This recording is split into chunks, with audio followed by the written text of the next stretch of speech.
this meeting to order. Appreciate everyone attending today, and we had a beautiful day, I think, today. And it's a special day for me. I've got my daughter Avery here with me. She came back here in the corner, but it's a special day because she drove from our house, here to the meeting, parked herself right across the street. I think this was her second or third time with her and I in the car, but she's got a permit now, so it was, if I'm a little shaky, it's probably because of that. But she did great. Now, after pointing that out, she'll probably never come back to another meeting, so that's the last time I'll do that, Avery. All right. First item on our agenda is a public hearing. First item is an ordinance adopting the 2018 building codes. Has anyone spent any time reading through that over the weekend and want to talk about that? Okay, if not, we'll move on. Public hearing on our budget amendments for the general, drug, and solid waste funds for the fiscal year 2020-2021, which is the one we're ending now. Anyone here to address any of those amendments? All right, very good. I'll close that public hearing and move into our regular meeting. And first item on that's our prayer, and Vice Mayor Dixon will lead us in that. Let us all pray.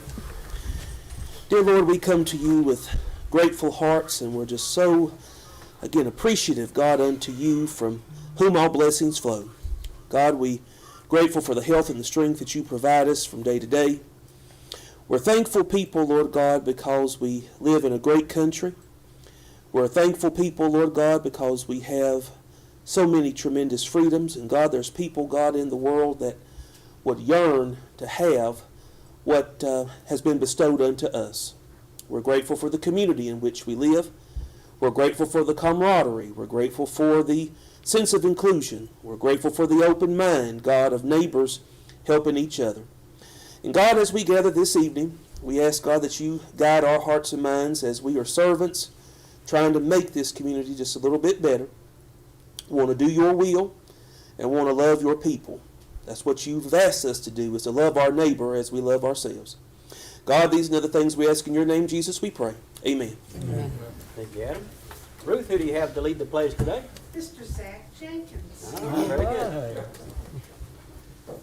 I pledge allegiance to the flag of the United States of America and to the republic for which it stands, one nation, under God, indivisible, with liberty and justice for all.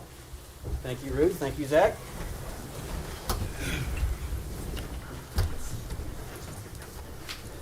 All right, Madam Recorder, roll call, please. Mayor Best. Here. Alderman Callahan. Here. Alderman Causey. Here. Alderman Calamine. Here. Alderman Dixon. Here. All right, we're all present.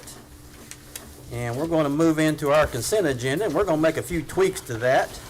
Alderman, we're going to need to remove 7D. That's no longer part of our discussion. We also need to remove F for future discussion. We'll talk about that after this consent agenda is approved. So 7F will be removed from that, and I'll bring that back up. And we'll have one more subject to discuss at the same time, a resignation. So we'll do those two right after we do our consent agenda. And also, in the consent agenda, point number 9, committee appointments.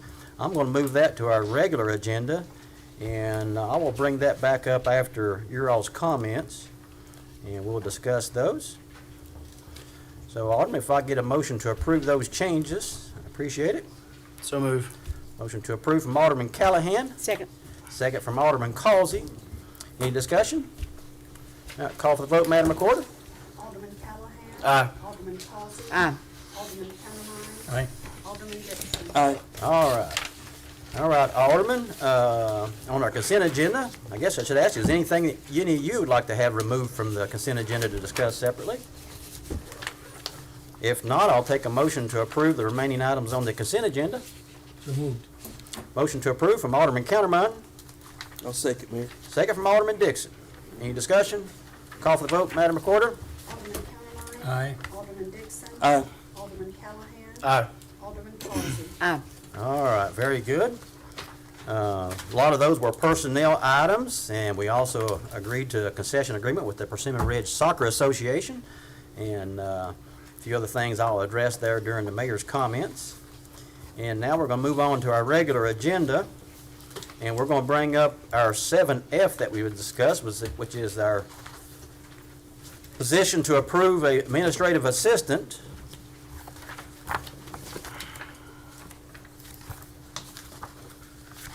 And also a resignation. So,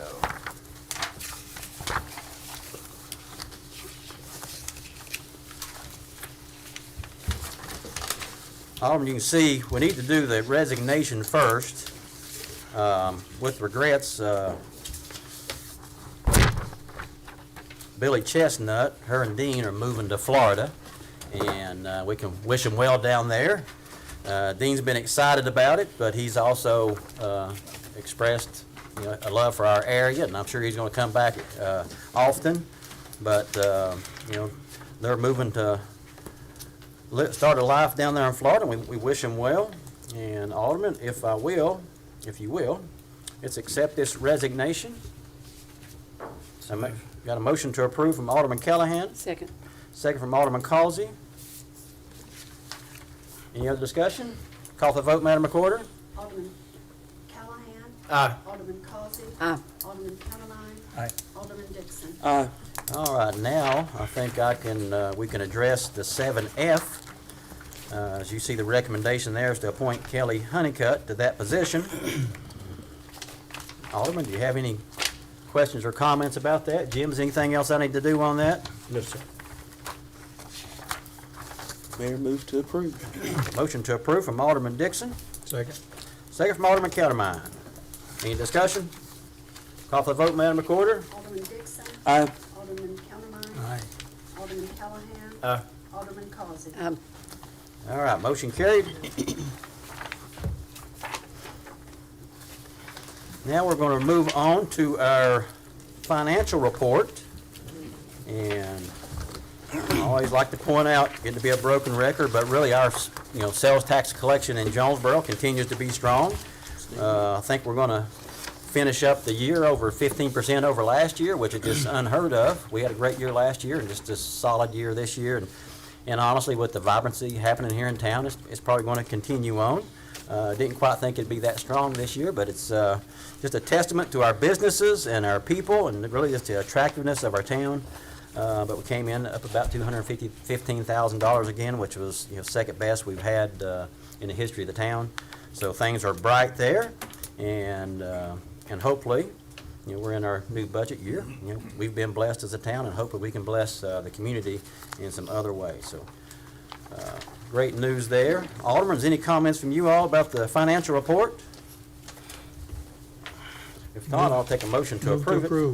Motion to approve from Alderman Countermine. Second. Second from Alderman Callahan. Any discussion? Call for the vote, Madam Recorder. Alderman Counterline. Aye. Alderman Callahan. Aye. Alderman Causey. Aye. Alderman Dixon. Aye. All right, motion carried. All right, now we're going to have communications from the mayor, and I'm not getting on my phone to text anybody. There's something in here I want to read to you all, and let me get to it real quick. We had a nice email come in. Came in from Marty Glasgow. She owns the Noel Seasonal Decor and Gifts Galore, downtown. And she said, "Dear Chuck, we at Noel would like to extend our special thanks to the mayor and each alderman for the continued encouragement and help during a difficult season. The special events you have pulled together for Jonesborough have really kept us going. Especially, we want to recognize Cameo and Melinda for their hard work and diligence in promoting the town. We always have Christmas in July, which is one of our biggest events of the year. We enjoyed seeing how the town came together to make it an even bigger success. The Harry Potter event brought in new people and extended our customer base. Thank you, thank you. We are incredibly blessed to have a store in downtown Jonesborough and to have a mayor and alderman who are dedicated to the town and support the merchants in a positive way." So thank Marty for sending that to our board. And my response to her was, "Thank you so much for the email. It is received warmly and encourages our board to continue following a positive path.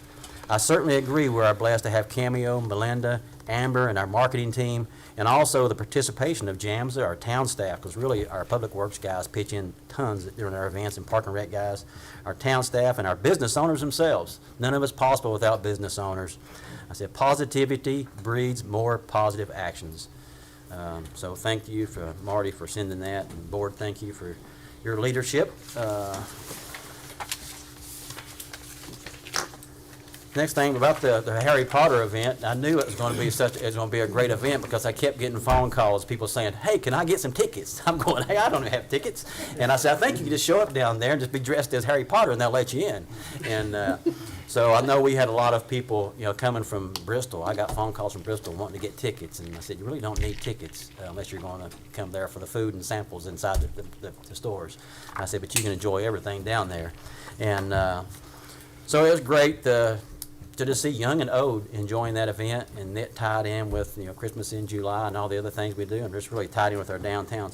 Really a special time. So thank you to everyone that made that possible. We had a great Pioneer 5K. Heard that was a great turnout. It's always good when we get our young people in our downtown, and that just helps connect them to us. So appreciate the board for approving that and seeing it to success. Next thing, I need to read, because I think it's that important, a proclamation. I don't think I have anybody here with the suicide prevention awareness. Okay, good. We do. Let's step down front. We'll read through this here.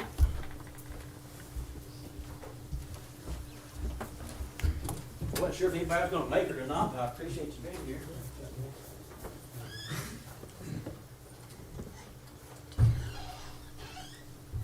Whereas suicide is one of the most disruptive, tragic events a family and a community can experience, with more than 1,100 lives lost in Tennessee each year, and an estimated 25 attempted suicides for each suicide death. And whereas suicide is the 9th leading cause of all deaths in suicide, the 2nd leading cause of death among young people aged 10 to 14, as well as young adults ages 25 to 34, and the 3rd leading cause for children 15 to 24. Whereas more than 3 lives a day are lost to suicide in Tennessee, which means we lose 21 Tennesseans each week and 97 people each month. Whereas Tennessee veterans, active duty military, and National Guardsmen face a disproportionate risk as compared to the general population, with more dying from suicide in combat. And whereas public awareness of this tragic problem is the key to preventing further suffering and loss of life, and the risk for human self-destruction can be reduced through awareness, education, and treatment, as the highest risk for suicide is among the survivors of those who died by suicide, and for those who have attempted suicide. And whereas suicide prevention has been declared a state priority by the governor, and the Tennessee legislature has declared teen suicide prevention as a state priority in partnership with Tennessee Suicide Prevention Network to implement the Tennessee Strategy for Suicide Prevention.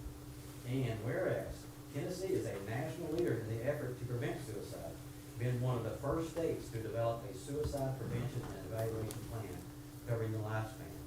And whereas the governor of Tennessee has appointed a Suicide Prevention Network Advisory Council to coordinate the implementation of the Tennessee Strategy for Suicide Prevention. And whereas the Tennessee Suicide Prevention Network is a grassroots collaboration of Tennesseans and organizations working to eliminate the stigma of suicide, educate the community about the warning signs of suicide, and ultimately reduce the rate of suicide in our state. And whereas every member of our community should understand that throughout life's struggles, we all need occasional reminders that we are all silently fighting our own battles. And whereas we encourage all Tennesseans to take the time to inquire as to the well-being of their family, friends, and to genuinely convey their appreciation for the existence by any gesture they deem appropriate. A simple phone call, message, handshake, or hug can go a long way towards helping someone realize that suicide is not the answer.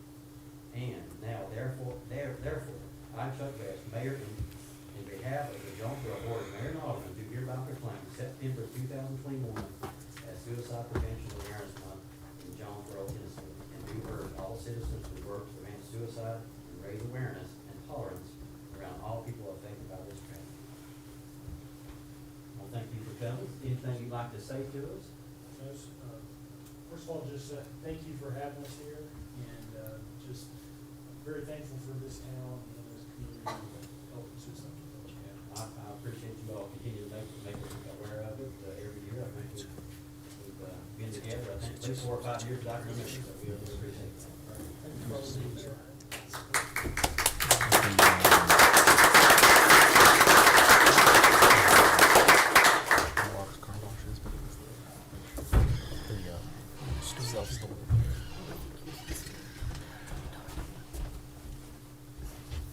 It's always hard to go through that without thinking about something and tearing up, but it's definitely something special. Next item is also something pretty dang special, and that's on our consent agenda. We did have some promotions in there, and I kind of want to point that out. We had Dennis Higgins, is one of our sergeants, I think now. Well, now he's a lieutenant, and he's also one of our, I guess, permanent investigators. Is that right, Chief Street? And so it sounds like Chief Street and Mr. Ford have made a good decision there. Dennis is a valuable member of our team, so I appreciate that promotion. And also Luke Cole, I know he's out here, and he's now our full-time water plant director, so we appreciate you taking that responsibility, and from all indications are you've made some great changes down there, and our town's in good hands, I believe, in our water system. So appreciate you, Luke. And also, I think, we've got a lot of parks in this town, and great recreation is what makes our town so special to our residents. And we created a position for assistant recreation and the water park director. So Dylan Stout, I think, ran our water park this year and did a great job. And if he can impress Craig Ford, he's done something right. And so we felt like we needed more help in our parks and recs, and the board just approved in making that a full-time position. So in the off-season, Dylan's going to be an assistant to Matt Townsend, and we hope that just leads us to continue growing our parks and rec. So thank you, Matt and Dylan and Craig. All right. Next item's our Employee of the Month. I've known this guy for a while too. Go way back when my son was probably 10 or 11. We used to go down to the little gym down at Persimmon Ridge, and that's where Nick and I learned to start working out together. And lo and behold, in there was Chad Reese and some other police officers, and of course they were always a lot bigger than us. But got to know those guys, and one thing I always thought about Chad was he's just a great person, and to have him on our police force is a blessing. So, Chad, I want you to come forward. You're our new Employee of the Month.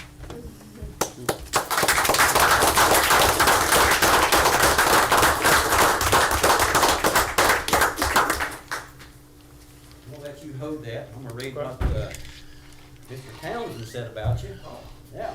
I would like to nominate Sergeant Chad Reese of the Jonesborough Police Department as Employee of the Month for the town of Jonesborough. On Saturday, July 24th, myself and Bebo Russell had made plans to come in early and spray the weeds growing in the 11E medians leading into town. With the hot, wet weather we had experienced this summer, weed control is a large, tough task. When you couple this with the location on the medians and the heavy traffic along the 11E corridor, safety and efficiency are a big focus.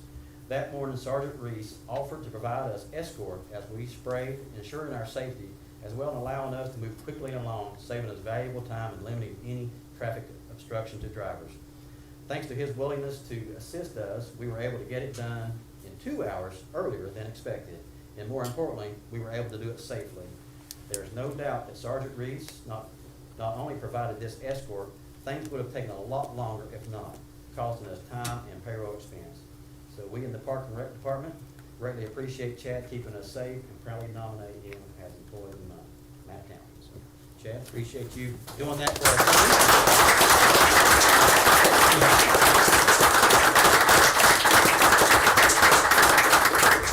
Anything you want to say to Chad or to Matt? Well, thank you. You guys did all the work. Well, we appreciate what you do, Chad. You've been with us a long time. Yes. We appreciate it. Every day the travel. Yeah. It's great point.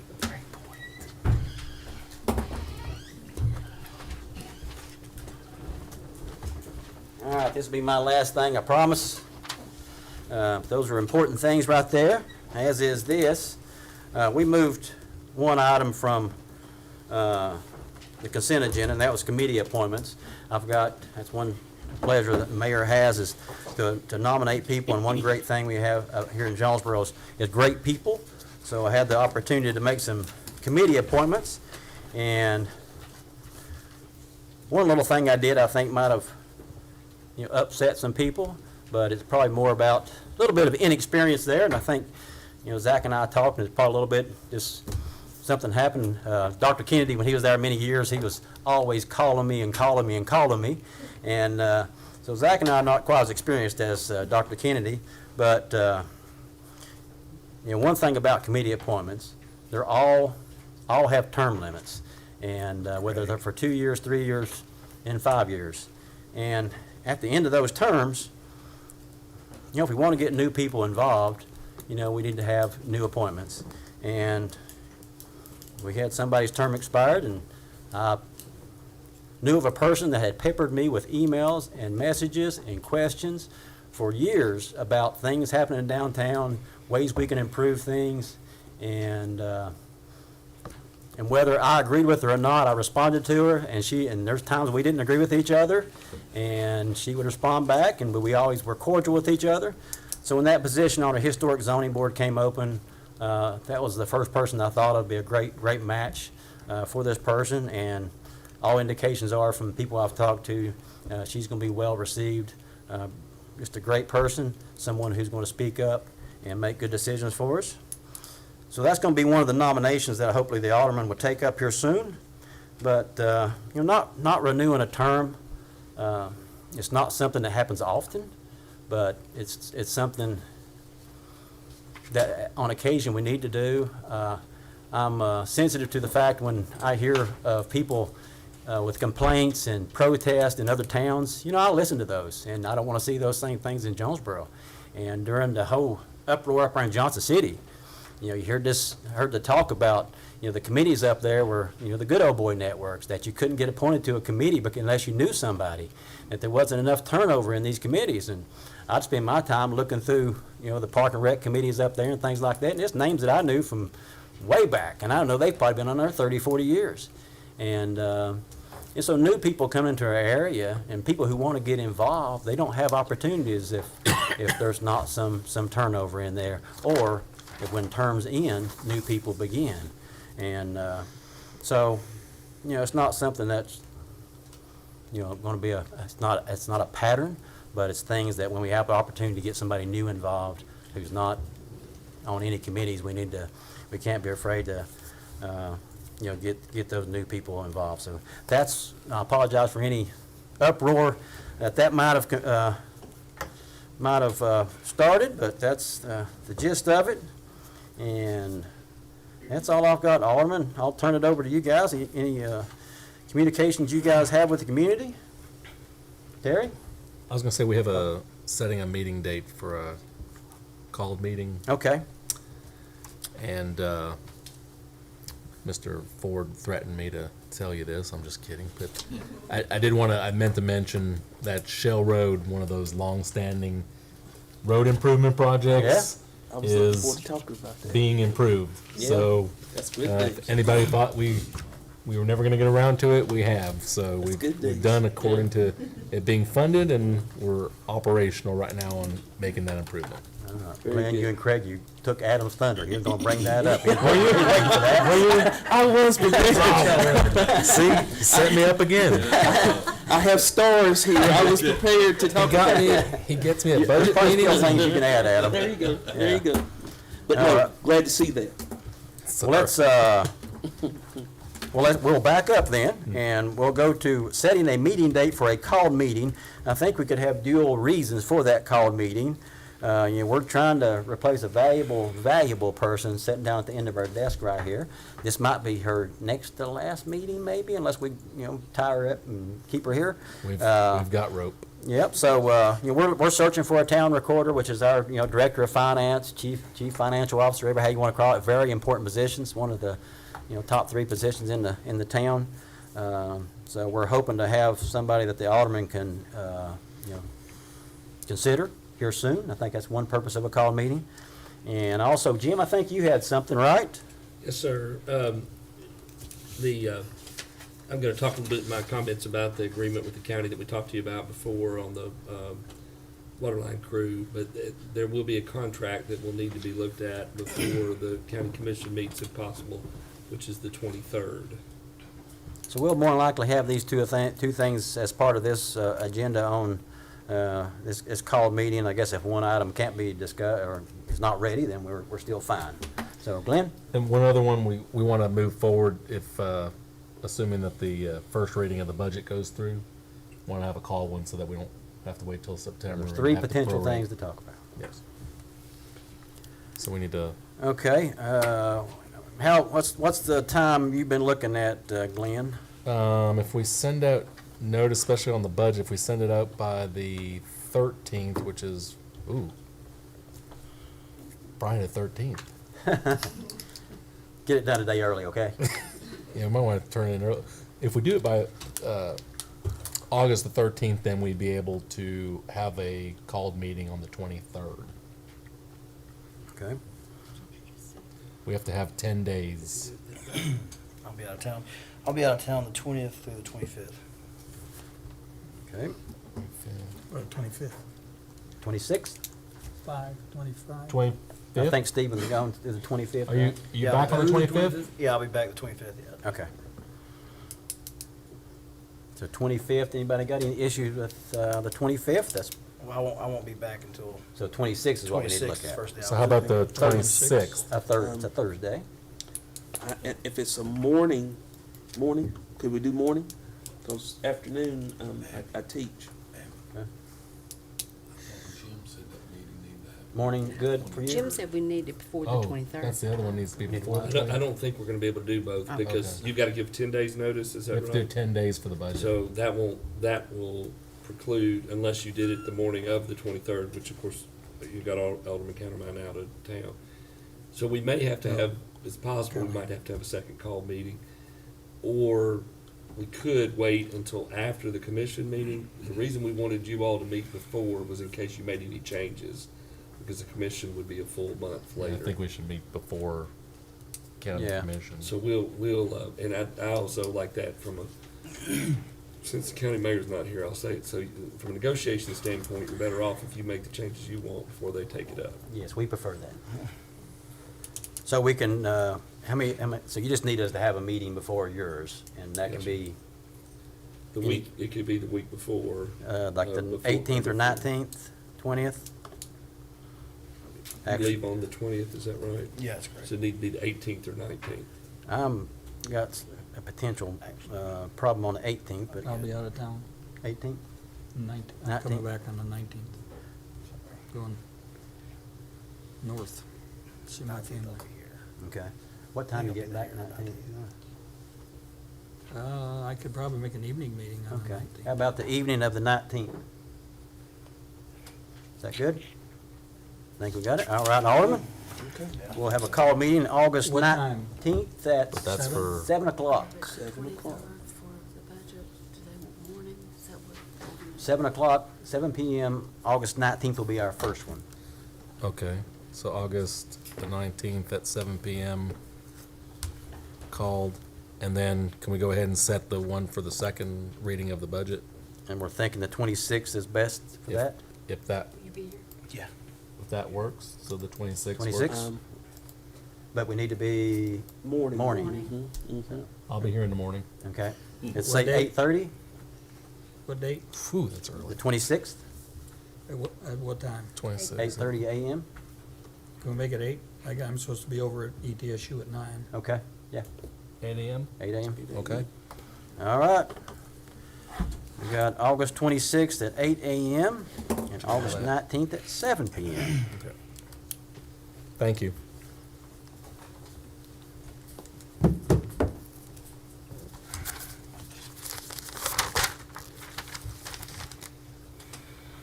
That entered right. All right, Alderman, you hear those two dates that we've selected. Can I get a motion to approve those two dates for our called meetings? So move. Got a motion to approve from Alderman Callahan, a second from Alderman Dixon. Thank you. Any discussion? Call for the vote, Madam Recorder. Alderman Callahan? Aye. Alderman Dixon. Aye. Alderman Causey. Aye. Alderman Countermine. Aye. All right, that motion carried. And now we were going to begin on Alderman Communications, and Alderman Dixon was getting ready to start on the Shell Road project, but he was interrupted by Glenn. We'll let Adam start off here again. So, Payback. before you move, Mayor, do we need to vote on the appointments, the committee appointments? I have that down to Oh, after excuse me. this. Okay, yes. fair enough. Okay, so, yes, very, very excited about Shell Road, and, again, just grateful to see that. And, I'm curious to know, town staff's thoughts about, Lincoln Avenue, going by the old garage, future Lincoln Park. I always get confused if that's South Lincoln or North Lincoln, but that stretch of Lincoln Avenue.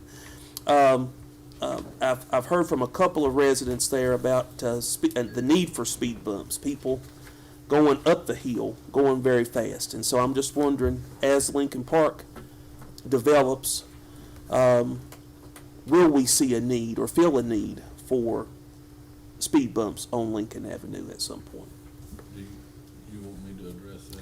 Yeah, I was just gonna say the process, I mean, typically would be the citizens call in, they say, hey, we need a speed bump, and there's an application process, or we gather intel, or if you're bringing it up, it's something that we can look at. But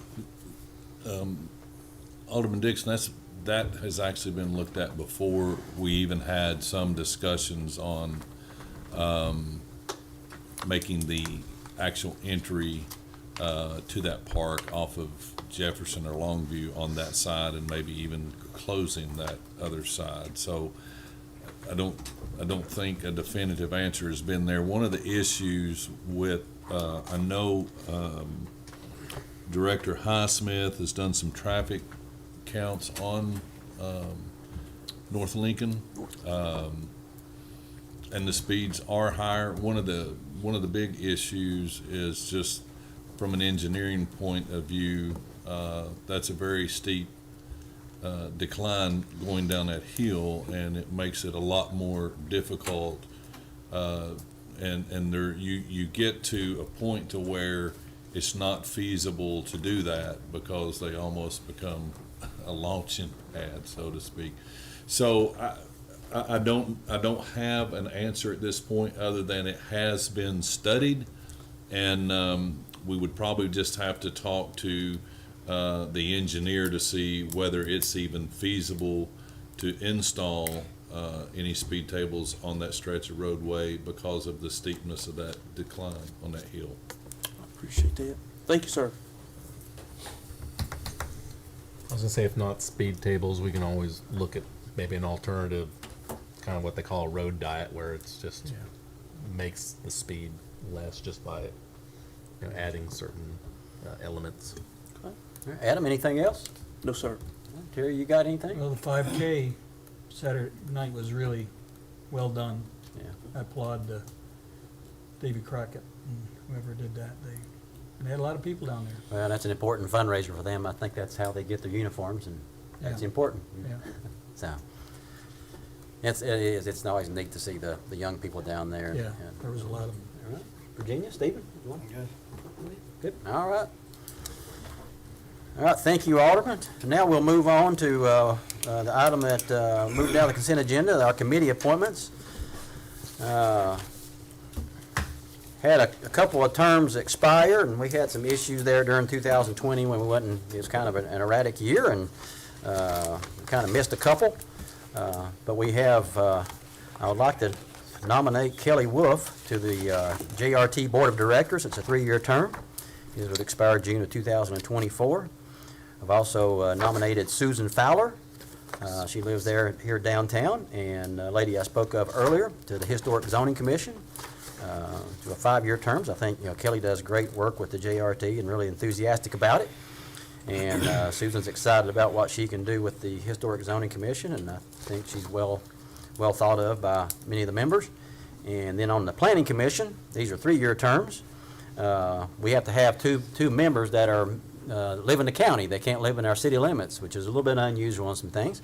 And there's just a small little sliver of land in the county that actually qualifies. So it's sometimes hard to find those members, but we've been blessed to have Tom Foster to be one of those members, and Brian Barnett, and they both have agreed to continue with the Planning Commission, and had a good exchange with Hal Knight last night, and he's excited about continuing his term.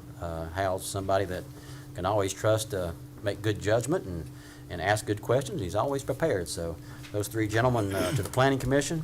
And our Tree and Townscape Board will continue to have an opening there, and I'm searching for somebody to nominate, and I put a call out to a lady tonight, Shirley Johnson, to see if she'd be excited. So hopefully that'll bear fruit. That'll be a new member for us to have, and I'm hoping it does. So Alderman, what's your pleasure there on those committee He's appointments? not doing that. Move to approve. All right, got a motion to approve from Alderman Callahan. I have a question. Okay. On historic zoning, we're supposed to have someone from Planning Commission on historic zoning. Right. And we do not have anybody. Yeah, I think we've got something, a scenario that's going to take care of that within the next month or two. Probably by September, you'll have somebody on the Planning Commission and the Historic Zoning Commission, commission. So there is a plan in place. And at that point, I'll be probably talking to Zach on who the Historic Zoning Board would want to put on the Planning Commission, but we'll have an opening there probably in September, October. Zach, you and I remember that, okay? Actually, Mr. Foster brought that up to me. Okay. So, Okay, very good. All right, any other comments? Got a motion to approve from Alderman Callahan.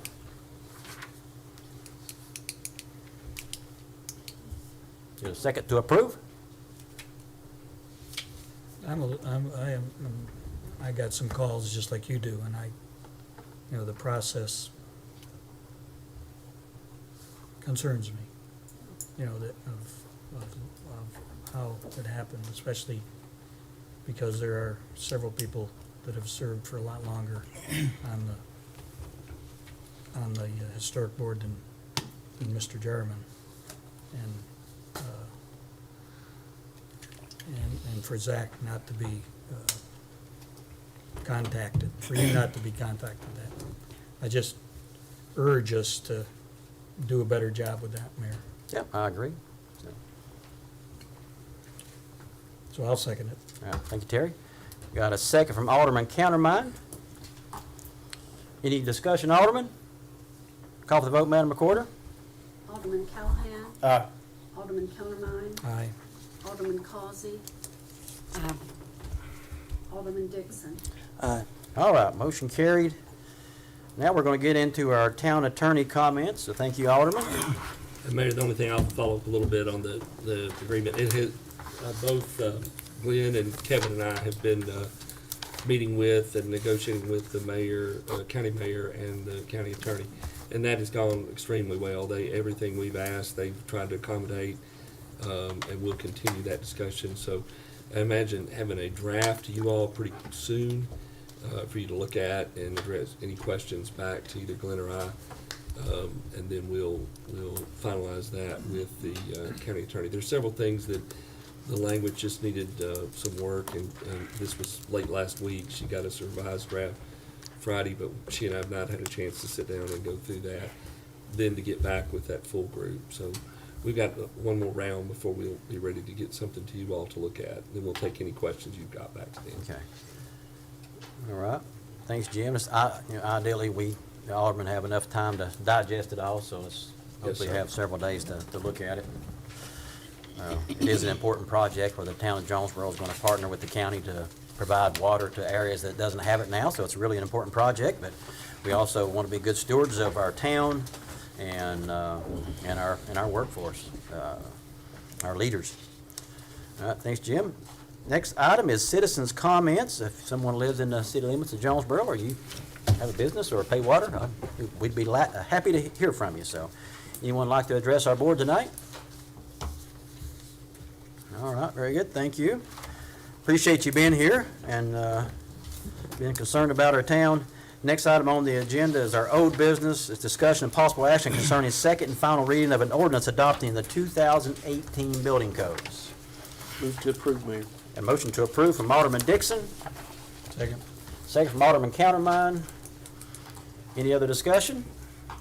Call for the vote, Madam Recorder. Alderman Dixon. Aye. Alderman Countermine. Aye. Alderman Callahan. Aye. Alderman Causey. All right, very good. Motion carried. Next item on the agenda is something we addressed during our public comments earlier, our public hearing. That is discussion and possible action concerning second and final reading of a budget amendments for the general, drug, and solid waste funds for the fiscal year 2020-21. Jim, is there anything I need to read in that? Looks like I might have just now. I think the caption was captured there, so I think you're fine. Okay. Alderman, you got any comments about that? If not, I'll take a motion to So moved. approve from Alderman Causey. Second. Got a second from Alderman Countermine. Any other discussion? Call for the vote, Madam Recorder. Alderman Causey. Aye. Alderman Countermine. Aye. Alderman Callahan. Aye. Alderman Dixon. Aye. All right, motion carried. Next item on the agenda is discussion and possible action concerning approval of a request from the JRT for a net profit exception. And this is something I guess we took up a month or so ago, and you know, our JRT's not returned back yet. We ain't got that building quite ready. Maybe we'll get an update from somebody on that here soon. But you can see the recommendation is to continue with that agreement. Glenn, is anything you want to address there? No, just, I guess, the beginning, I thought it was, I always want to say Gone with the Wind, but it's Sound of Music. But for some reason, you get tongue-tied on that. Yeah. But I thought it was just that one, but then after talking to Kelly, who's the JRT president, it was apparent that the original request was while they were at the Bonnie Kate to do the exception, so I recommended for it. Okay. I'll move to approve that. All right, got a motion to approve from Alderman Countermine, Second. second from Alderman Callahan. Any discussion? All right, call for the vote, Madam Recorder. Alderman Countermine. Aye. Alderman Callahan. Aye. Alderman Causey. Alderman Dixon. Aye. All right, motion carried. Now we've got under our new business, 7A, discussion and possible action concerning approval of a special event request application for a Spot on the Hill from the Heritage Alliance. We appreciate everything the Heritage Alliance does for our community, and this is always kind of a great little event for them. So Alderman, Move to approve, Mayor. motion to approve from Alderman Dixon, Second. second from Alderman Causey. Any discussion? Call for the vote, Madam Recorder. Alderman Dixon. Aye. Alderman Causey.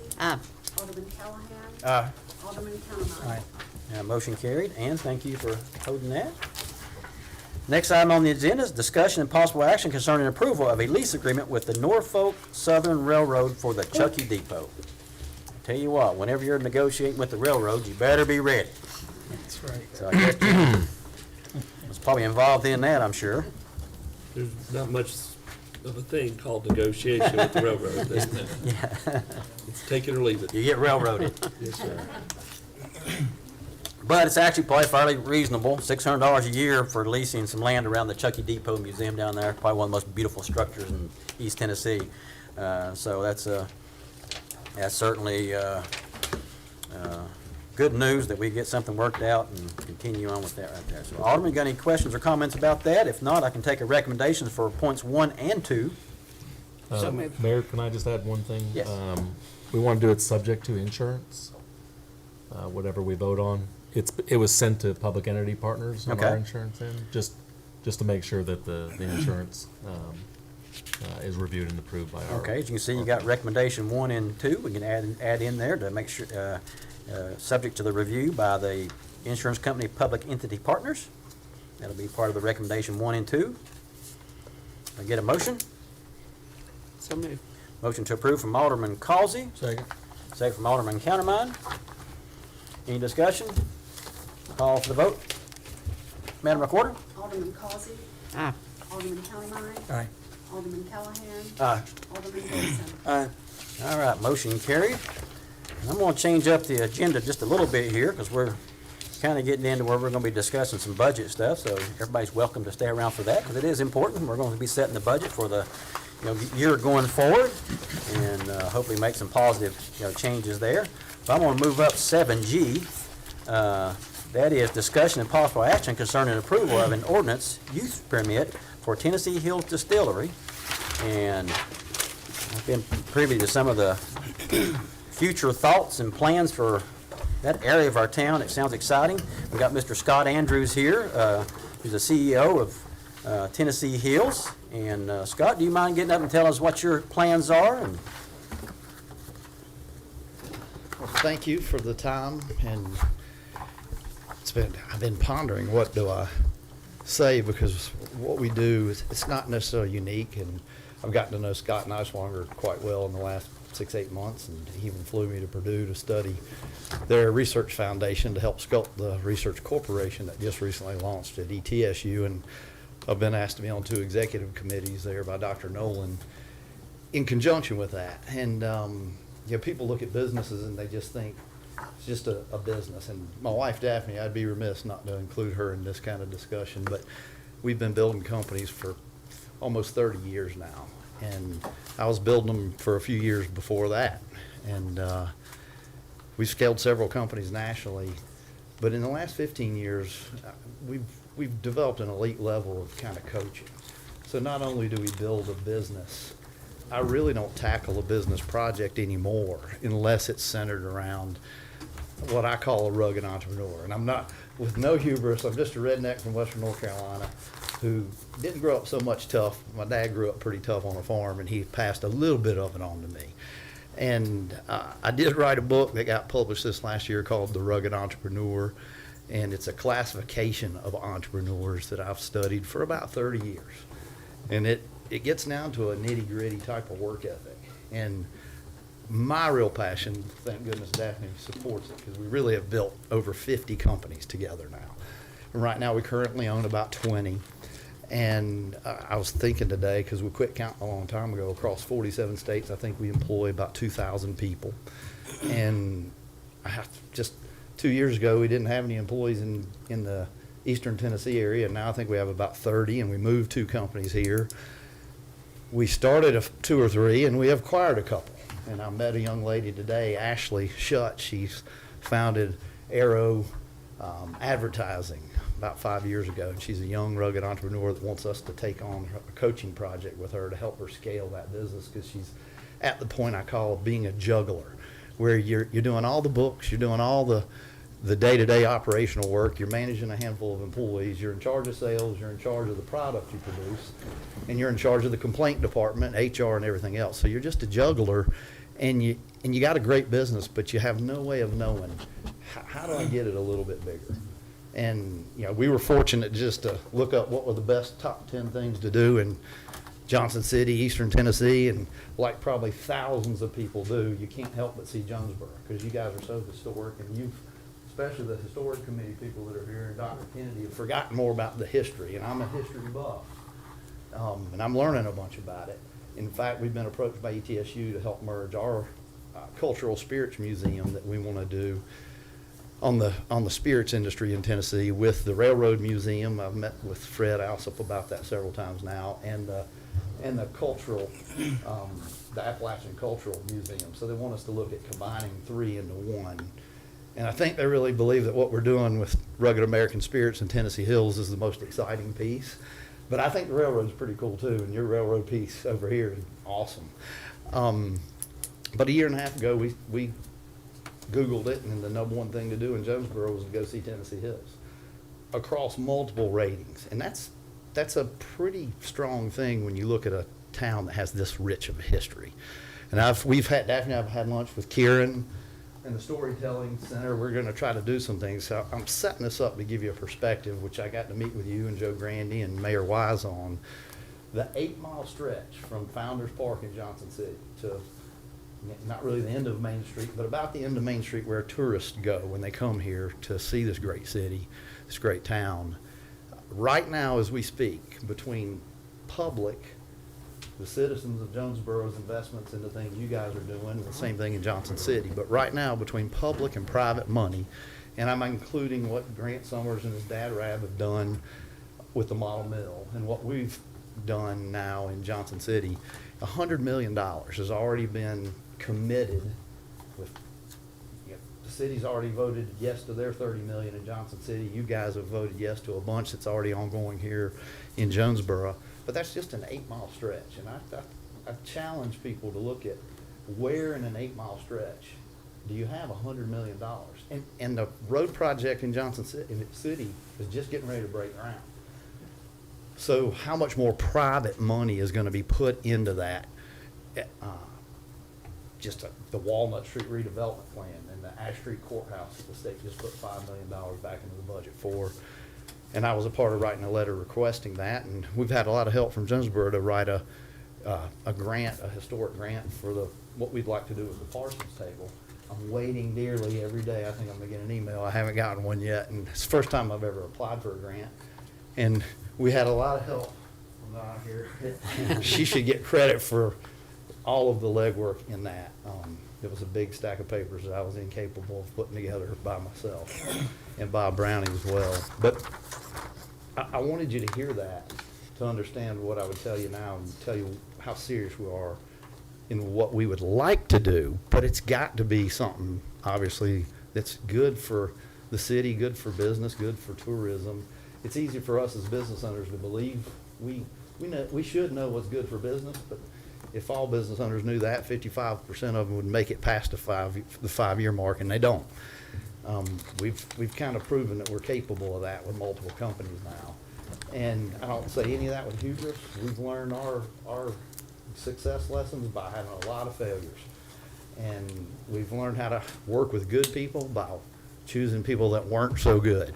And we don't generally make that mistake anymore. We pick people who are very coachable and very teachable. And when we came on that tour to Jonesborough a year and a half ago from Lake Watauga, where we live, Stephen wasn't there that day, but Jessica was. And she didn't know I'm addicted to what businesses do and how they operate. And I started asking her questions, and she described their whole history to me. And I got the sense that, okay, these are rugged entrepreneurs. That they're the people I like to see if we can do something with and scale. And they didn't just trust us out of the gate. For about 6 months, I was under the Callahan microscope trying to show them some things in our media company and shock them a little bit. And we actually didn't form our partnership until January of this year. But scaling a company to me is it's not easy. It takes a lot of work, takes capital. The key for me and for Daphne is, do we have a rugged entrepreneur, whether it's a female or male? We actually have a term that I wrote in the book when it's a married couple that work in unison together with a work ethic that's really hard for most people to measure. We call it a twofer. In a marriage, 1 + 1 doesn't equal 2. To Daphne and I, it equals 11. It's 5 times greater than 2. And we knew pretty quickly that's who Stephen and Jessica were, because we weren't just going to put a kind of fatherly coaching around them and motherly coaching. I've got 5 dads around Stephen now.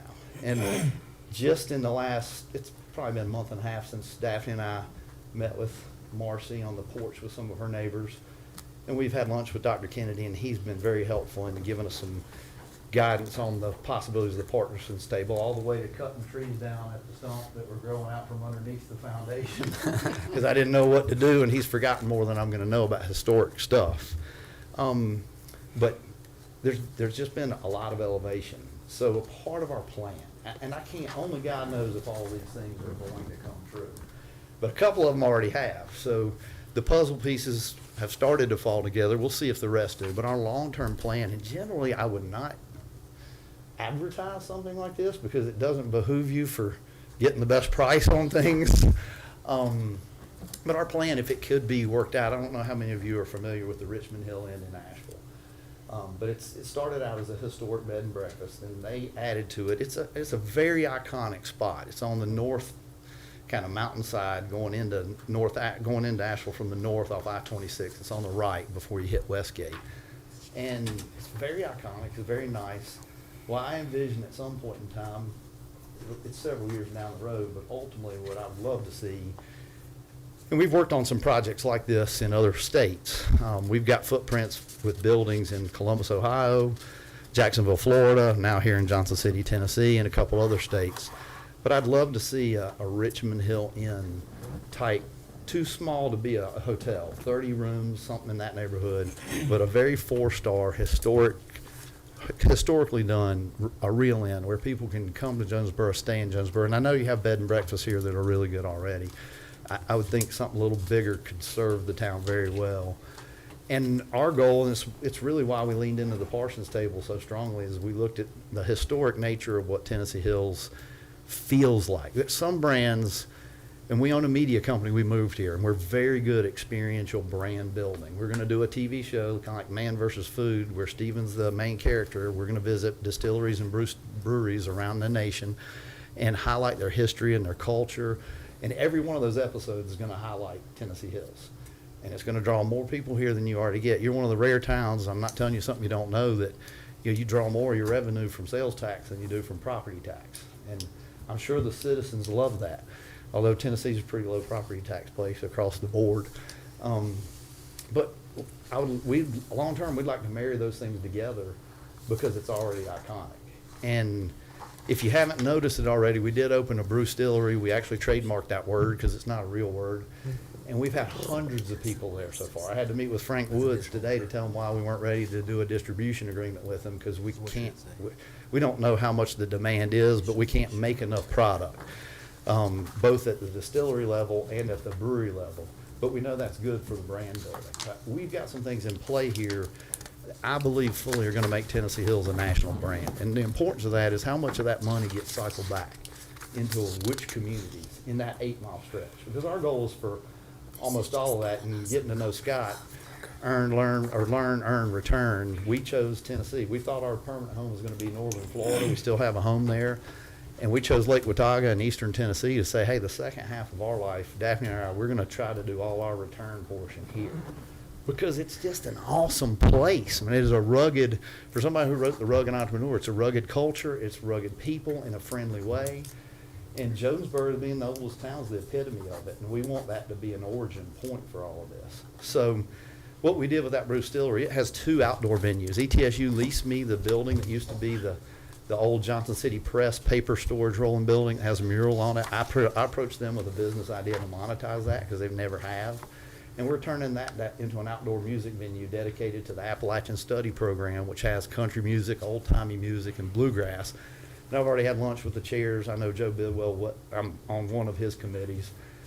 And Ron Roach and Dan, they're very excited about student bands performing there. We've already had 6 nights where we've had bands performing outside on our patio at the brewstillery and hadn't had one complaint from the Tree Streets. And you guys may know that word, the Tree Streets word better than me. I've only been here a few years, but I was fully expecting a large complaint committee. And I was ready to smile and talk about the $30 million being invested and our investment behind it, and that if dynamic things are happening to make it a better tourist attraction, because we shouldn't be sending money over the hill to North Carolina quite so much. We ought to be bringing more of it here and make our area not into Asheville, but our better version of tourism. So we got approved by ETSU to create their first distillation and fermentation sciences program. UT doesn't have one. The closest place in Tennessee that has one is Murfreesboro, Middle Tennessee State University, because Appalachian's got a 4-year program that's been full for several years. AB Tech in Asheville has a 2-year program. And when the university voted yes to that in December, we immediately hired, at a very high expense, a guy who was qualified to teach classes. We hired him away from the Southeast Craft Institute beverage in Asheville, but he lives here and worked at ETSU for 10 years. Dave Lawrence, he's a chemist. He worked at Eastman for about 20 before that. He set up the innovations lab initially. And he's having a blast working for us because now his legacy is starting a program at ETSU. And I believe within 3 years it'll be 150 to 200 student full. And our goal is to make it a majors program. And in the factory we're building, the distillery, and in our brewstillery we just opened, we're going to run the finishing workforce development programs for that ETSU program. That was mine, Stephen, and Jessica, and Daphne's idea. And I've been longer than I should have been already, and I haven't told you the half of which the meeting I got to have with Chuck and the other mayors was how we needed to be thinking 3 years in the future and have a hop-on, hop-off bus type program, at least seasonally and through the weekends that we tie together with the hotels, because congestion is one of the major problems for Jonesborough and for Johnson City, and we can solve that. And it was good to hear Mayor Wise say that's an easy one because 90% of the budget for the transit authority comes from federal dollars. And we're like, okay, so he thought that was easy to ask for. And I just wanted you to know how proud's the wrong word, how proud we are to think about something as historic as Jonesborough. And I'm pretty sure we eliminated the events. There's been no more. I think you guys all thought the last time I was in here, we were going to try to figure out a way to how can we apply for biker events or loud bands. And I think pretty much after the 17th of last month, we've only had kind of solo guitarists. And we want to consider the citizenry. There's never going to be a perfect balance. But at the same time, we employ a lot of people. And some things were done aggressively, and I'm just learning about a lot of them. And that's rugged entrepreneurialism. That's a piece of how that's always going to be, and it always has been. It doesn't make it right, doesn't make it perfect, but it's definitely workable. And there's way more good that's going to generate out of all the plans when two people are willing to work as hard as Stephen and Jessica do. It doesn't give them carte blanche permission to just do whatever they want, and they understand that. But the long-term benefit that those kind of entrepreneurs bring to a place is hard to measure. It's enough for Daphne and I to say, I think we've already put $3 or $4 million into it, and that's just a smidgen of the. I mean, tomorrow I'm signing.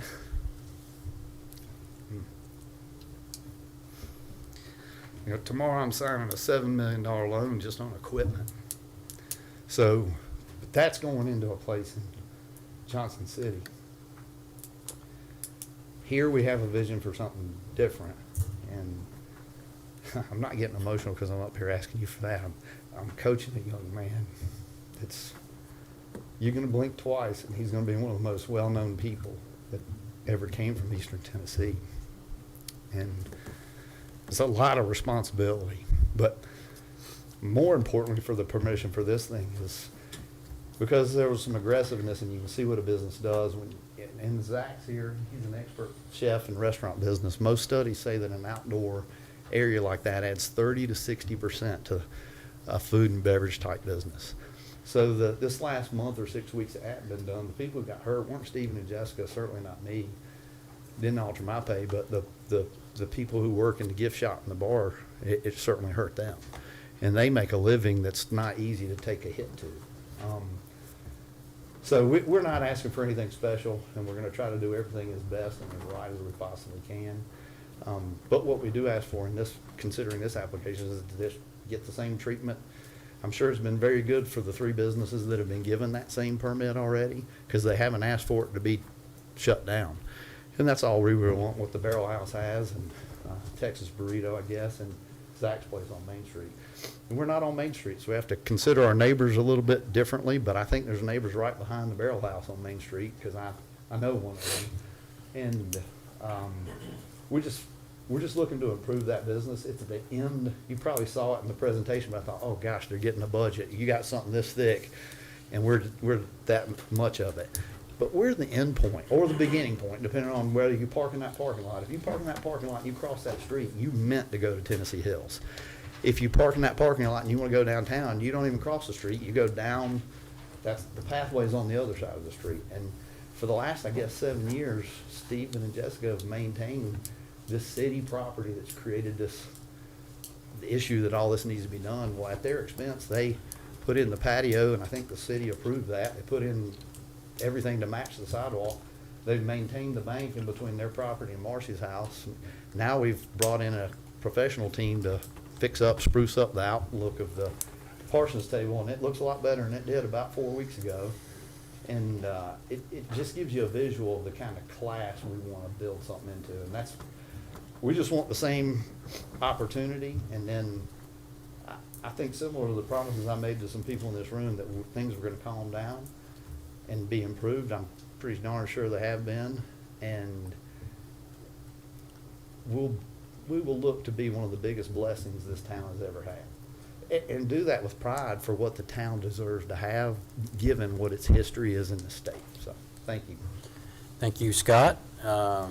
Appreciate you taking the time to tell us of your vision, and appreciate the work that you do with entrepreneurs, around the country. It is something special when people, put their livelihood in their own hands and go out there and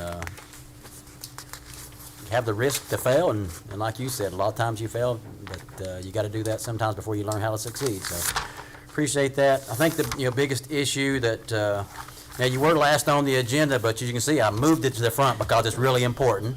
Really, it's about the future of our town. We've got a wonderful little town here that does big things. We've got a atmosphere and a historic past that we want to protect, and I think that's why we're here.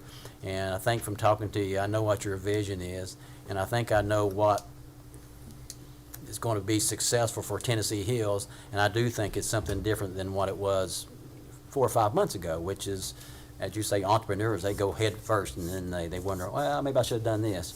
But I think what the vision that you have, the great fit for Jonesborough, and even talking about the Richmond Hill and some type of boutique hotel, that's going to be something that we can bless all the bed and breakfasts here, because the more people that can find out about Jonesborough and that there's places to stay, but when they can't get into that boutique hotel, they end up in bed and breakfasts, or maybe they prefer a bed and breakfast over a boutique hotel. So it's long range.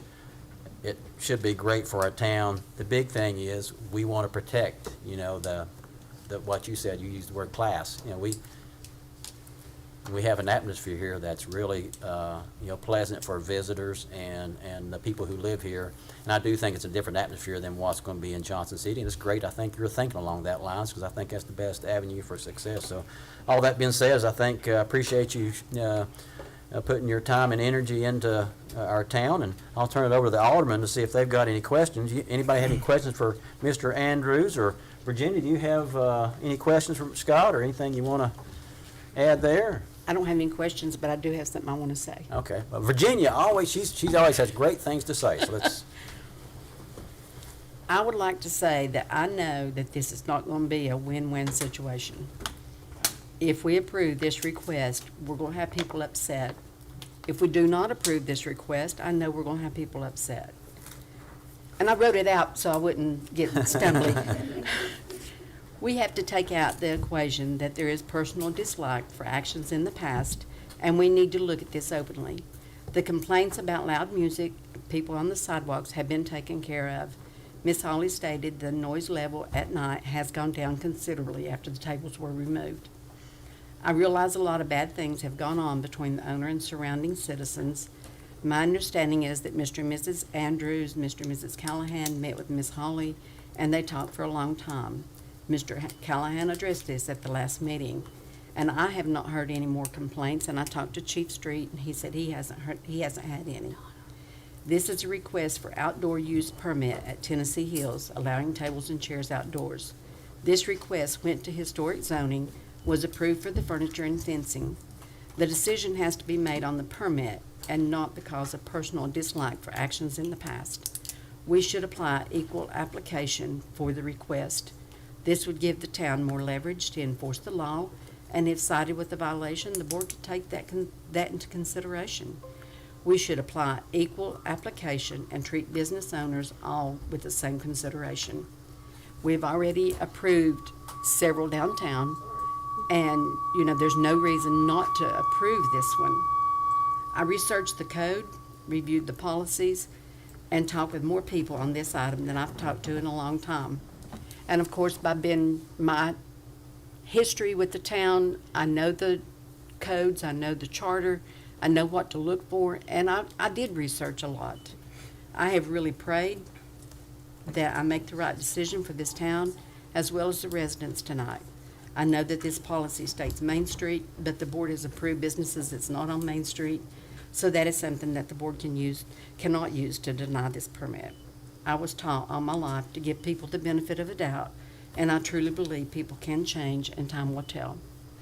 I do not know if there will be a second, but I'm going to make a motion to approve the outdoor use permit with a barrier in the sidewalk to remain free and clear of any furniture or material, subject to the town attorney's review and acceptance of the proof of insurance form and the hold harmless agreement for 6 months, and at this time be reevaluated.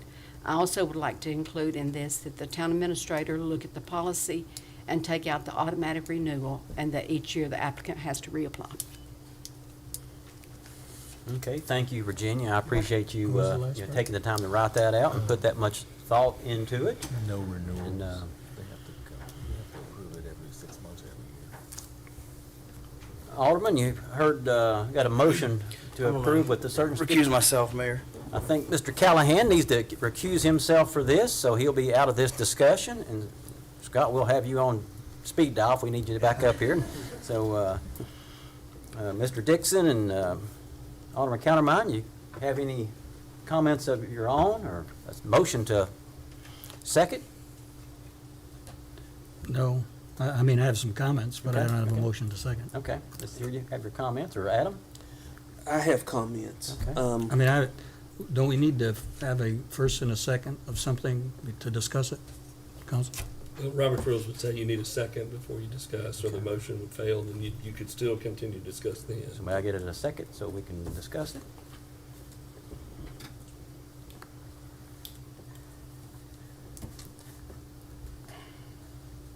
And we got a motion on the floor. For the sake of conversation, I'll second the motion. Very good, Adam, I appreciate that. I've done that one time before, and a second, moves it on to discussion. It doesn't obligate Adam to go one way or the other, but I'm proud of him for moving it on to discussion. We got a motion and a second, and Adam, you have the floor. All right. Mr. Andrews, Scott, Daphne, I have some comments. Yes, so, it's been a pleasure to interact with you and to meet Daphne this evening. Your success, it's not only inspiring, it's just very neat to see. As someone who's never owned a business, but I think I do have somewhat of an entrepreneurial mind, it's neat to be around people who are innovative, who have fresh eyes, people who creative and are successful at it. And so I'm very sincerely, I say to you that it's been a pleasure to interact with you. Some of the people that associate with you, in particular Gary Mabry and others, I consider to be good friends. And so again, I just I applaud you. I applaud your tenacity. I applaud your effort, and I applaud the fact that you want to come to Tennessee's oldest town. You seem to embrace lock, stock, and barrel what I believe is the secret to Jonesborough's success, and that is the arts as economic development strategy. That strategy is about 4 decades old when people like Dr. Kennedy and Jimmy Neal Smith and others really saw the worth of trying to preserve this town and starting the Storytelling Festival, National Storytelling Festival, and it has been the secret to this town's success. And then when we have the McKinney Center and now the Jackson Theater and such, this town, we have such potential, and I think we've seen it over 4 decades, and folks like yourself that see the potential in this town, that's even more exciting to me. And so again, I thank you for that. I thank you for wanting to make an investment in our town. Lastly, when you think about the town of Jonesborough, you've got to think about quality of life. And so our community is rich. Our community is inclusive, and I don't believe that that's just by happenstance. I think that people are very intentional and they work very hard at it, and so our community is very close-knit. I think over the past I would say the past 4 decades, and certainly the past 2 decades that I've been on the scene, I know that a lot of different individuals make up the community, but at the end of the day, we're a family. And so we're a family, and so I'll go on the record. I was a little hurt this evening that one of my friends didn't get a place on a particular committee because we were kind of close that way, and certainly respect the right of the mayor, but at the same time, I have to admit, a little hurtful. So we are a committee. We are a community, and the quality of life is very important to us. Now, all that said, with again, total appreciation to you, Scott. I am concerned about this particular situation. For Adam Dixon, I think it goes without saying how Dixon feels about these issues. I'm very self-conscious about being labeled the prude on this board. And that's something that has weighed on me ever since I've joined this board back in 2012. And that's always weighed on me. I have dear friends in our community that have pulled me off to the side and have educated me about whether it's the craft beer movement, whether it was about the idea of the distillery to make and to distribute. All right? And so based on that understanding that we could make and distribute and that we could have a facility that would be very much like Fat Tire in Denver, where you could see the process being made, that I supported the overlay district based on that understanding. I've never supported the idea of the serving of alcohol. I had reservations about Brews and Tunes. I was reassured that Brews and Tunes would succeed, and it's gone well. It has really gone well. I've had reservations about the beer garden at Jonesborough days. It has gone well. We need to move forward as Tennessee's oldest town. It is my sincere hope that your vision, and if you haven't seen, just a quick aside, if you haven't seen the Richmond Hill website, it is impressive. Yep. It is quite impressive. And they learn about the history of a brother and sister who owned the property, and it goes back to right after the Civil War. And it was a neat history as to that family and the beautiful house and how they added the inn onto it. And to see what Scott has in mind, it's very impressive. My sincere hope is that you don't give up on Jonesborough. My sincere hope is that we can continue to move forward. My sincere hope is that the vision that you have for Tennessee Hills will continue to prosper and grow. My sincere hope is that Jessica and Stephen will continue to grow and thrive under your tutelage. And I mean that, and you don't know me that well, but as Adam Dixon, I mean that with the utmost sincerity. I just don't believe that this is in the best interest for Tennessee's oldest town. And so I have to respectfully move with my conscience. But again, I do hope that we can continue to build a relationship for the good of Jonesborough. Thank you, Adam. Terry, do you have some comments there, sir? Yeah, and I echo exactly what you said. I've met with you, Scott, and early on I met with Stephen and Jessica when they were first involved with it. They almost rented a house from us. And the vision was of the distillery, and the overlay was to have a distillery there and have tastings. Now, the law has changed, not our law, and I want to now say a little about the history, too. I moved here in 1990. This is home. This is where I want to end up. Twice in the 1990s, I supported and worked for a referendum, because at that time, it was a dry town. And both times, it failed. In the early 2000s, when I first became an alderman, I supported it again, and we told people, yes, this will be supplementary. We will allow liquor by the drink or beer, but in a restaurant. And the establishments that have been mentioned are all restaurants. Their primary business, and we put in the ordinance that over 77% of the business has to be food. now, those people, if we allow this outside, it is a bar. I went out to your website, I went out to it encourages, take one down, pass it around. I have driven up there, Scott, and had to slow down because people were walking out of there, and I don't know, because I didn't have a breathalyzer, but they had too much to drink. And they have to walk in there. The reason people go there is to consume alcohol.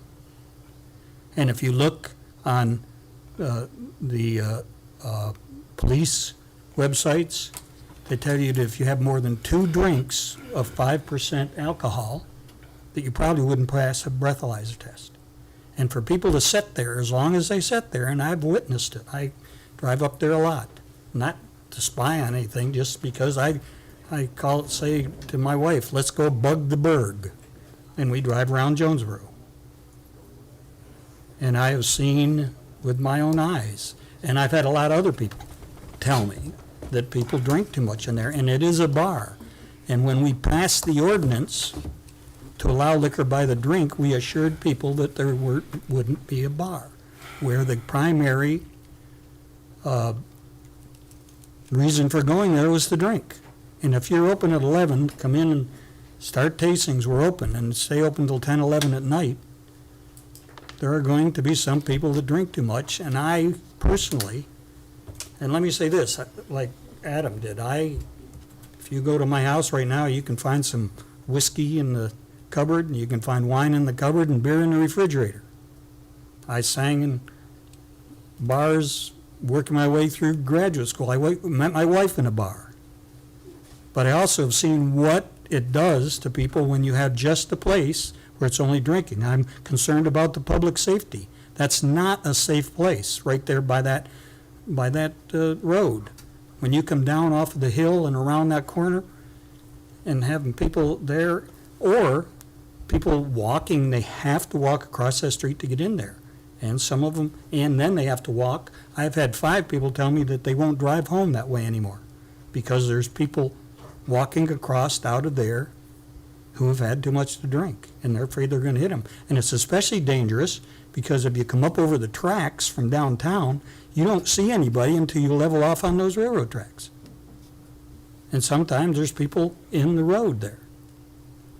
And I think I've had more people call me, email me, text me, not that I solicited about this. Over 40. Now, granted, those are people that supported me in my run this past time.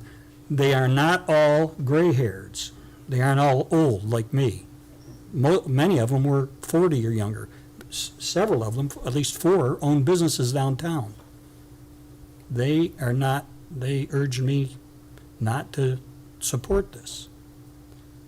And so the reason I don't, now I think the vision of it, and I look back and almost everyone that I talked to, Scott, said, boy, when that opened up, and Jessica and Stephen were in there, and it was tastings, and there was a nice gift shop, and people went in there, they had fun, and then they left. That it was great. But now it's turned into a bar. I mean, there's that. Please vote for us as the best bar in the region. I mean, that's on the website. It is a bar. And when we passed this ordinance to allow liquor by the drink, we assured people, and when it passed, many of the changes in vote from the previous 2 referendums was because they felt that way. So I feel that I would be violating a trust with them if I said, okay, let's have a bar there and go up there and drink. And I respect how you feel, and I respect, and this is Terry Countermine's opinion, and I feel it with my heart. And I hope that just because you don't have seating outside of that place, that it doesn't stop, as Adam says, your love and interest in Jonesborough, because it is. Right now, we have more building permits than we've ever had in the history. Mayor Vest, every month for the last probably 8 or 9 months has said sales are up. So we're doing well. People want to live here. I talked to Chief Street this morning about safety issues, and there are safety issues. And yes, there are some things in the background. That's not why I'm against it. I think Stephen has been sorry for that, and I appreciate it.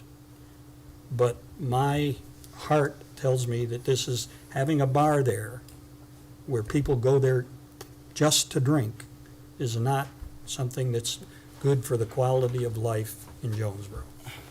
What's the difference between that and the brewery, Terry? You're not supposed to. Well, let me just say that, really, this vote is, as Alderman Causey said, it's about an application of where we're being asked to do something we've done before for others. So I don't really think we should be looking towards the past and making comments about the past. No? Really, it's really about the vision of the future, and I do think the 6 months that Alderman Causey put in there, it gives us a 6-month runway to just see how it progresses, and I'm not sure why we don't take that option of the 6 months. If things are not progressing the way we desire, and then we have the option to do something different in the future, just like for any business. But there's leverage with that 6 months, and I think we'd be making a great mistake if we don't take advantage of Alderman Causey's motion. Because we have a chance with the 6 months to address something with this business and other businesses if it's changing our quality of life. And I think a no vote here is it's not looking to the future. I think we have to have faith that the vision for this development will be in keeping with our quality of life, and that's what I think the purpose is. If it's not keeping with our quality of life, you have an option in 6 months, and then 6 months after that, and 6 months after that. That's just such an easy thing. I want to add one more thing. I moved to town in '68. I did not vote for liquor by the drink in Jonesborough. I didn't vote for it any of the times it came up because I did not think Jonesborough needed it. However, the majority of the people in town voted it in. It came with a very, very small margin, but they voted it in. It wasn't me voting it in. And I looked at this as a request for a outdoor use permit. You have to look at the policy itself. There is nothing in that policy that says that you have to go back to what has happened in the past. And if there's something wrong, or if Zach's business or any of the rest of them does something wrong with alcohol, then the police department's going to get them. It's already a proven fact. He's already got one of them, downtown on Main, whatever. But he's already got one. It's not like this is something that we're not going to have in Jonesborough. This is just the beginning of what Jonesborough's going to have, because we do have liquor by the drink. And, I just feel like that by policy, and that's what I have wrestled for ever since I got this, by policy, you have to approve it. If you can't pull personal feeling in to a decision, if it's by policy and it passes a policy. That's all I got to say. Thank you, Virginia. And Stephen, just I know it's tough when you build a baby, because it almost sounds like you would try to rescind whether there can even be a legal service of alcohol there, because there already is one there. They can go inside and sit. Yes, exactly. And I agree totally with you that we've got a liability involved. If we were to let somebody just sit there and drink all day, and I disagree with a lot of what you said. And I've been there more, I guarantee you, in the last 6 months than you have. And I don't say that lightly, and I don't like to push back too hard, but it sounds to me like you would be leaning towards just not having it at all. And personally, I No. understand that, and that's No. okay, but No. I would like an explanation if it ends up being a no vote as to what is the basis by which we're not treated with the same application of those regulations that, because liquor and alcohol can get into a criminal situation that the chief is gonna have to enforce across the board equally to everybody, including personal responsibility. And And I would say I've driven over that railroad track many times now. That's almost the automatic reason why you have to slow down, because you're crossing a weird hump railroad track that you can't go over too fast, or you'll launch your car in the air going one way, and you can't, it's just a hard track to cross. So everybody slows down there. And hundreds of people walk across it in a dangerous way every day, whether they drank or didn't drink. And I don't disagree, if somebody's inebriated, that's a danger. It's something all people in this type of industry would have to look for. And I've been in the beer business most of my life. I used to own the Coors Wholesalership in Asheville, North Carolina. So I've worked with hundreds of bars and saw Asheville grow that business exponentially. But it's perplexing to me how the regulations, because I've read them now, would in any way not permit this just from their sensible application. And I've had our chief legal officer review them too. So I will question, you know, if it's a no vote, how and why, because I fully believe we will have then been discriminated against when other people have been given the same thing. Because this isn't a liquor by the drink application. It's not. It's an application to have outdoor furniture in an enclosed barrier at a business. And it's already gonna have people inside drinking, whether you approve that or not. Well, if we approve it and say no outside drinking, would that work? You can't You do can't that. do I that. wish you could do that, Terry, but the world doesn't work like that. We can't control. We can stop serving outside earlier than, you know, we stopped the music at 10, and the music now is very pleasant. We can say, Ultimately, we're talking about the tables outdoors because the people are still going to be standing outdoors if there's not tables. That'll just be standing versus sitting. It's more about the conduct that we might have in that patio area, and I think it's we got 6 months to show that it's you know, the vision that's been presented tonight will bear fruit in the next 6 months. So I think that's a small ask, but could have big rewards in our future. So. Any other comments from our alderman? I'd like to ask Mr. Wheeler about the legality The legality of, if it's denied. this. Should we go into executive session for I that? think we're gonna have to go into executive session. That was suggested that you're maybe discriminating and that issue would be taken, which suggests legal action. And I think my advice to you needs to be in executive session. All right, let's So I do it. would We're going to ask- break for about 5 or 10 minutes to discuss things. We'll be right back. I don't think I'm gonna